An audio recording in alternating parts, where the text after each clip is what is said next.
Good morning, students of class 10th. In the previous video, we have discussed about the strengthening of the Indian democracy, and in that we have covered two of our topics, that was the formation of the states and language policy. Now, the topic that we are going to discuss today will be center-state relations, right? But before moving forward to the center-state relation, I would like to revise the topics that we have learned in the yesterday's video, and then today we are going to move forward with the topic, and with that, when we will complete the topic, our chapter will be complete, right?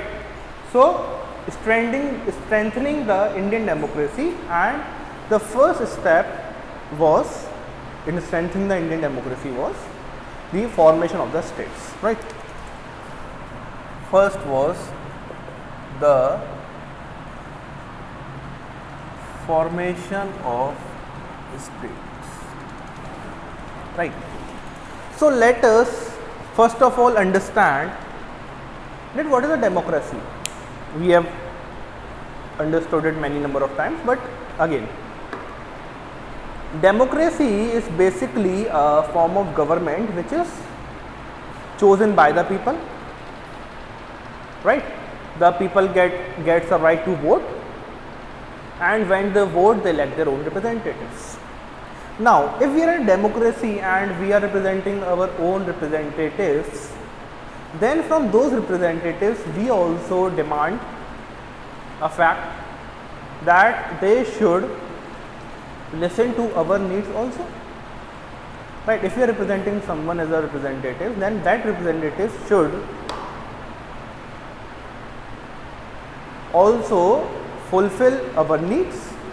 He should represent us if we are electing him. And under strengthening of democracy, those representatives who are elected by the government, by the people, are elected by the people, represent those nations, those people only in the parliamentary form of government, in the parliament, or at different platforms, right? So formation of state is also a part of that. In the formation of state, the Indian government focused on the need of the people, that when the people are demanding for a separate state, they should be granted such, right? Because earlier the states were formed on the basis of the languages, right? There were different languages spoken throughout the country because our country is a very diverse one. And when there are different languages spoken, to get a more representation, or to get a fair representation, the people of different language speaking prefer that their language should be represented, and so that their language should be represented, they demand for different states, right? How do they demand for different states? They demand for different states in such a way that when a person is living in a state of Uttar Pradesh, right? Earlier, because Uttarakhand and Uttar Pradesh were only one combined state. So when the people were living in one state of Uttar Pradesh, the people demanded that the state of Uttarakhand should be separated out, it should be carved out of the state of Uttar Pradesh. Why? Because the Uttar Pradesh basically belonged to the people who were living in the plains, right, in the northern part of the India, that were living in the northern plains.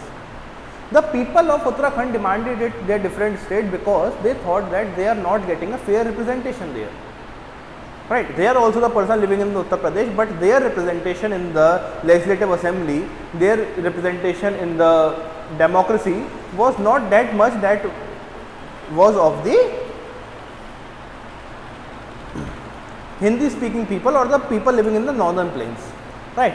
So that's why they demanded for a different state, and later on the government of India also accepted their demand, and later on they carved out a state from Uttar Pradesh, right?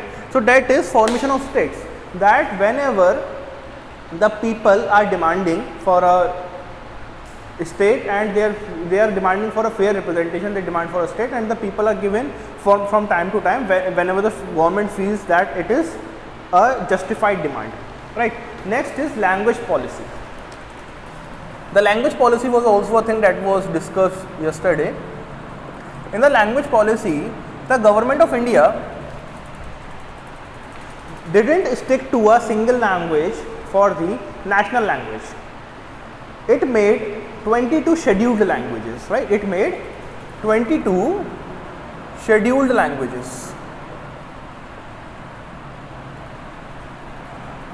There was a big debate that was being conducted at the time of adopting Hindi as a national language. So, language policy in which there were 22 scheduled languages and no national language was adopted, right? Right now also there is no national language of India.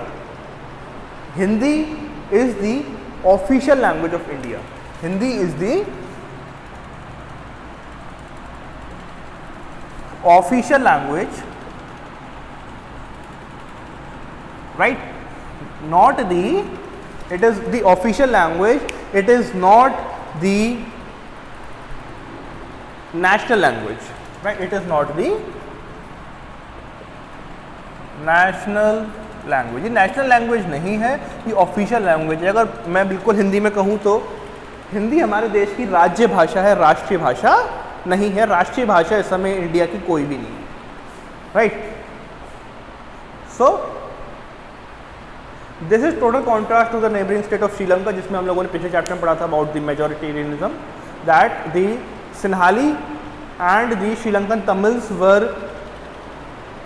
having a war just because of the major representation of the Sinhalese and the negligence of the Sri Lankan Tamils, right? Now, next is a center-state relationship. What is a center-state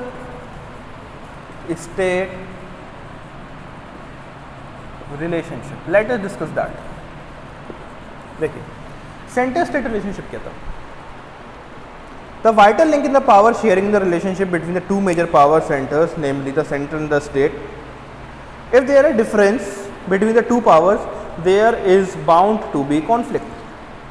In a democratic setup where the federal and the state government are elected, the power sharing arrangement is bound to be affected by the relationship between the leaders in both the governments, right? Because there is a power at the center, that is the central government, and there is also a power at the state level, that is known as the state government. So there may be conflicts. There can be conflicts a lot of times between the center and the state because of the distribution of power. But to solve the distribution of power in the Constitution of India, there are arrangement made, and that is made through the seventh schedule, in which different lists are made, that is the union list, the state list and the concurrent list, in which the division of power is stated very clearly, right? See, if there is a difference between the two powers, there is bound to be conflict. In a democratic setup where the federal and the state government are elected, the power sharing arrangement is bound to be affected by the relationship between the leadership in both the governments.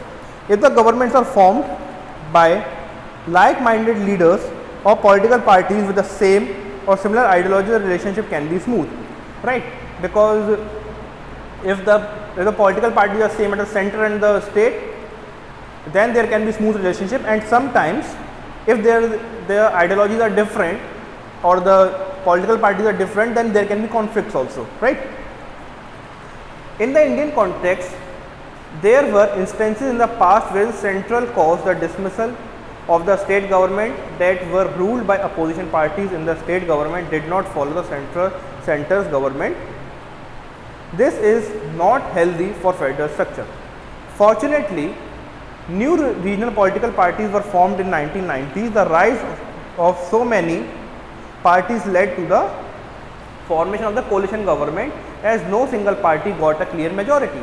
And with the formation of the coalition government, the system of dismissing state governments came to halt when parties extended mutual support to remain in power, and the apex court passed judgment on arbitrary dismissal of the state government by the union government, right? That earlier, when the state governments were dismissed by the union government at its own discrete decision, now the Supreme Court have a arbitrary judgment, right, after 1990. So that is also a step in strengthening the democracy, right? So I hope students you would have understood the topic, and with this our second topic of social studies is also complete for civics part. Next we will be studying about economics. Okay, so till then, stay at your homes and stay safe. Thank you.